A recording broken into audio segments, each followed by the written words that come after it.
I'm not a medium or even a ghost hunter. That being said, I'm also not a ghost buster or a debunker. But what I consider myself more is a paranormal reporter or journalist. Probably of all of the ghosts that haunt Hollywood, Marilyn is, well, she gets around, let's put it that way. Her ghost is back in her home in Brentwood. It will appear by her crypt over in Westwood in the Hollywood Roosevelt Hotel. Resurrection Mary, who is picked up along a route on Archer Road outside of Chicago between the old O. Henry Ballroom, named for the candy bar, heading toward Joliet, Illinois.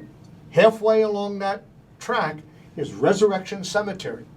And according to the stories, as the driver passes the cemetery, the girl vanishes from the car or demands to be let out, runs toward the cemetery gates, which of course are locked at night, and passes right through the gates.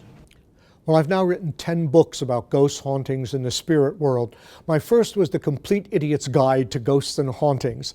And since then, I've gone on to write Haunted Highways, Haunted Theaters, Haunted Hotels, Cemeteries, and my most recent, Haunted Colleges and Universities. This is Pennsylvania House in Gettysburg College in Pennsylvania. It was one of the first buildings. It was originally the old main, the original main building of Gettysburg College. Gettysburg College only predates the Battle of Gettysburg by 30 years. And as a matter of fact, during the war in 1865, this cupola was used as a lookout for Union soldiers, by Union soldiers as a lookout. And students today say they sometimes see spirits dressed in Union uniforms up there or even floating around the flag above it. Of course, I have a background in magic for more than 30 years, so I know what can and can't be done by trickery and illusion. So I think I bring a unique perspective to the field. That being said, I also like to do some demonstrations, recreations of things that people might have seen in the seance rooms in the 1870s.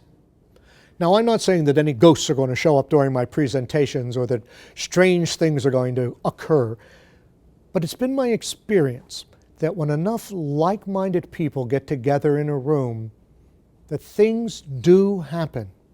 They worked out a code with 1 for yes, 2 knocks for no, to ask Mr. Splitfoot, as they found out his name was by using an alphabetical code.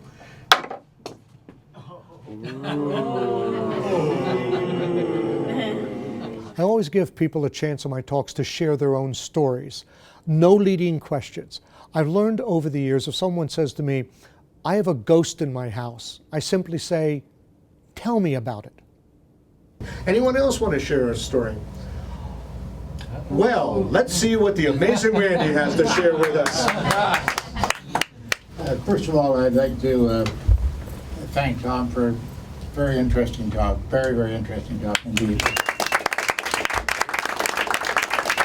I don't believe in reincarnation, but I must tell you that in a former life I did.